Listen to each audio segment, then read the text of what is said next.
એના પછી એક બીજા મહાત્મા જંબુ વિજયજી મહારાજ વારાણસીની અંદર સારનાથ યુનિવર્સિટીમાં પોતે સાહેબ ગયા. બૌદ્ધ ધર્મની યુનિવર્સિટી છે સારનાથ યુનિવર્સિટી. અને પ્રિન્સિપલ પાસે ગયા અને કે મારે આ પ્રોફેસરને મળવું છે. હમણાં બધા કાર્યક્રમમાં બિઝી છે, બહાર જઈને બેસો. હમણાં બધા કાર્યક્રમમાં બિઝી છે બધા. અને ખરેખર દિવસો કોઈ કાર્યક્રમ હતું, આખી યુનિવર્સિટી એમાં બિઝી હતી. પ્રિન્સિપલ પણ જવાની તૈયારીમાં હતા. ઠીક છે, હું બહાર બેઠો છું અને બહાર બાકડા પર મહાત્મા બેઠા છે. તમે જોયું, ઝૂકેલી કાયા, આંખોમાં ઓછપ, આખા આ પોપચાઓ આમ લબડી ગયેલા અને આમ કરીને જોવે મહાત્મા અને આવી રીતે પોતે બેઠા. પ્રિન્સિપલ જતા જતા પૂછ્યું કે તમારું નામ? જંબુ વિજય. પ્રિન્સિપલના પગ નીચેથી ધરતી ખસી ગઈ. તમે જંબુ વિજય? તમે જંબુ વિજય?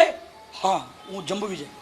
અને તમે માનશો, બૌદ્ધ ધર્મની આ યુનિવર્સિટી ધડાધડ એનાઉન્સ કર્યો, આપણે આટલા વર્ષોથી જેના ગ્રંથો પર અધ્યયન કર્યું છે, આટલા વર્ષોથી જેની નામની આપણે ખુલ્લા મને ચર્ચા કરી છે, એ મહાપુરુષ આપણા યુનિવર્સિટીમાં પધારે છે.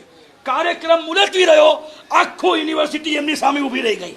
આ મહાત્માએ આટલું બધું માન કેમ આપ્યું એમને?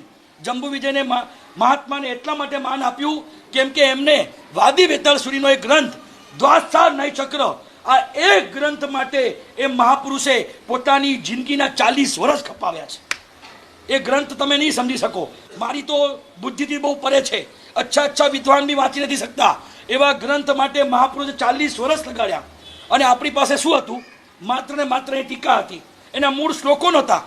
અને એ મહાત્માએ એના મૂળ શ્લોકોની નવીન રચના કરી, એ ગ્રંથને પૂરો કર્યો.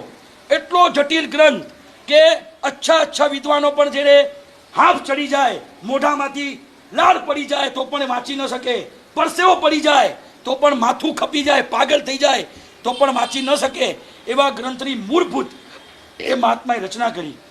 આશ્ચર્યની ઘટના કહું તમને, એમની બુદ્ધિ પ્રતિભા, એમની જે શાસન માટેની, શાસનના ધુરામાં જે રહેલા આગમ ગ્રંથો માટેનો જે લગાવ, એ તમને કહું કે શું હતો.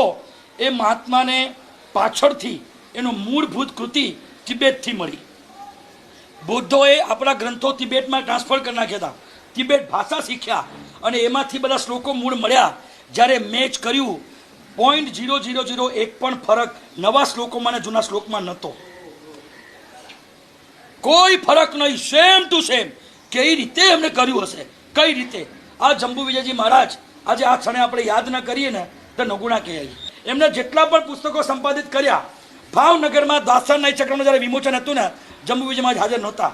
એમને પૂછવામાં આવ્યું કે સાહેબ આપ, એમણે પોતાના જીવનમાં એક પણ પુસ્તકનું વિમોચન નથી કર્યું, એમને શું કર્યું તમને બતાવું. જેવું સંશોધિત થઈને પ્રિન્ટ થઈને આવી જાય, પુસ્તક જે પણ ગામમાં હોય દેરાસરમાં લઈ જવાનું અને લઈને ભગવાનના ખોળા મૂકીને કે ભગવાન તારું તને અર્પણ, તને આ સુપૃત કરું છું. ક્યાંય વિમોચન એમના જીવનમાં એમણે નથી કર્યો.